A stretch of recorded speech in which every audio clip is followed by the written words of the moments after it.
James Elder for IFL-TV in association with Macklin's Gym Marbella. I've got the for your Wednesday in Manchester on the Matchroom Sport card. With me, I've got trainer Joe Gallagher. What's happening, Joe? Yeah, not bad, mate. Great. Buzzing. Good night for the team. Tell me, good night for the team. No, a very good night for the team. We've all cut forward tonight, 5 fights, undefeated. Just a shame with Anthony Crolla'S. A bit disappointed with Diaz, the way he was looking for an out after the cut. Especially when it comes from a nation of proud fighters that want to stand and fight to the end, and he was just looking for a way out of it and throwing themselves around the ring and lifting them up in the air as though they'd got a victory of some sorts was a bit disappointing. But apart from that, brilliant performance by Scott Cardle, Marcus Morrison, great debut, Jose Burton, 4th round knockout, and obviously Scott Quigg doing what Scott Quigg does, blowing super bantamweights out for fun. With the qualifier, do you think the doctor maybe a bit, that's the word I'm looking for, a bit maybe wrong in taking instructions from the fighter as it looked to be? I've not seen it yet, but from what I'm hearing, that's what it was. The kid was looking to get out of it, and it's just a shame. It's just a real shame. That was a real good test for Anthony tonight, but like I say, onwards and upwards now. That kid's had his moment in the sun, and I really want Eddie now to go out and deliver that world title for Anthony. Even on the back of what's happened, would you still be looking to Anthony to push on yeah, to his next fight? Definitely. We seem to be treading in water a little bit now, and he's on great form. He's in the form of his career, and like I say, he's 3 rounds tonight. It was a bit unsatisfactory. We're ready to start going to work down the straight, second half of the fight. But like I say, onwards and upwards now, and like I say, there's a lot of lightweight action in these next coming months, and we'll see where everyone stands at the end of it. Obviously, Roberto Beltran versus Terence Crawford's an interesting one as well, isn't it? Yeah, of course it is. Vasquez, Mickey Bays tonight. Abril next week, so let's have sit and wait. Indeed.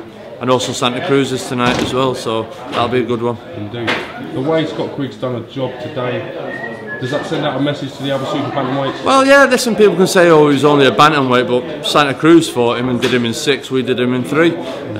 He'd been over here, he can punch, he's only 24, we're not talking about a 28, 29-year-old, he's a 24-year-old that was a bantamweight, but he's moved up to super bantamweight. 24 as well. Yeah, definitely, he's been mixed in good company, he's got good championship rounds on the belt, but no one's ever did that to him, and the way that he went and set about his work tonight was fantastic, and some of them body shots, listen, it was in the Manchester Arena, it's famed for them Ricky Hatton body shots, but so Scott Quigg tonight absolutely put on a great display of body punching.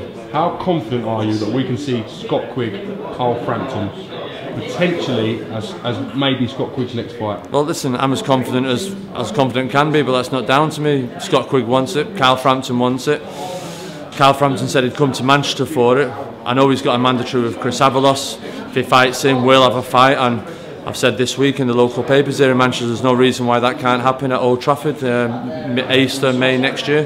With Avalos now being linked with Matchroom Sport and Eddie Hearn kind of helping guide his decisions, do you think there could be a chance that Avalos could step aside to let Quigg, Frampton fight and maybe potentially fight the winner? Yeah, definitely. I don't think that's the thing. That's down to a governing body. I think they gave Carl Frampton grace so he could fight Martinez, and I think they really does have to fight Avalos. So if he does, that's what will happen, and we'll have to fight somebody else, and then the two of them can have the showdown Easter next year. Do you know what I'm most excited about tonight? Not Mayweather Maidana, not Scott Quigg's victory. I'm excited about your TV show at 12 o'clock. That's what I'm actually most excited about. You've kept this under the radar from us. You've not told anyone about it until it's been announced, and now it's here. I want to have a pack. What do you think, to be honest? Yeah, listen, flattered and honoured for them to do it. They said they wanted to come up to the gym, film the fighters, but I thought it was just Sky Sports Boxing coming up, because we had 5 tonight, we've got 3 in Germany. I thought they were just to do it on that, and then in the end they said no, we don't do a piece on you, and they asked me a few questions, and I'm flattered, do you know what I mean? And it's great exposure for the lads. Scott Cardle, Marcus Morrison, they get a great chance to talk on it, and great exposure for them kids that where they may not have got it on the bill tonight, and Marcus Grace. So listen, it is what it is, and proud of it, and hope everybody enjoys it. Congratulations, Joe. Yeah, cheers. No, we're trying to get a series out of it now. Great. Cheers. Great. Just talking of Scott Cardle, emphatic victory for him over Kurt Goodins. Now, not many people saw this coming. Everyone I spoke to within the trade were telling me this is going to be a 10-round fight. Kurt Goodins potentially his toughest match yet. The way he blew him out of the water tonight, you must take a lot of credit away from that.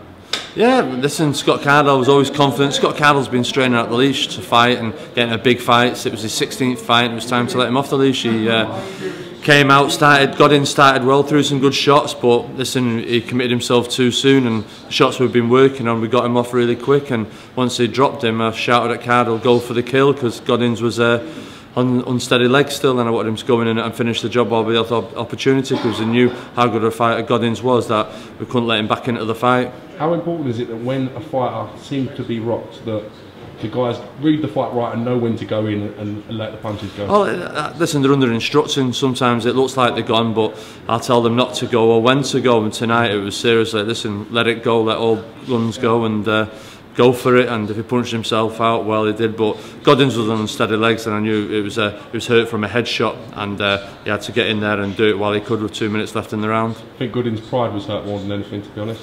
I don't know. If you go and ask him now, I think his chin's a bit sore.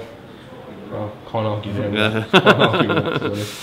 Well, listen, thanks for giving me a bit of time today. Yeah, no problem. Listen, hopefully I can watch this show back at the hotel. Yeah, no, but listen, it's on. I think it's Sky. It aired last night, but it's on again tonight. And listen, I hope you all enjoy it. Just a little insight to what we do in the gymnasium and what we do. So, listen, thanks for tuning in. Hope you enjoy it, and we'll see you all in Germany. Cheers, Joe.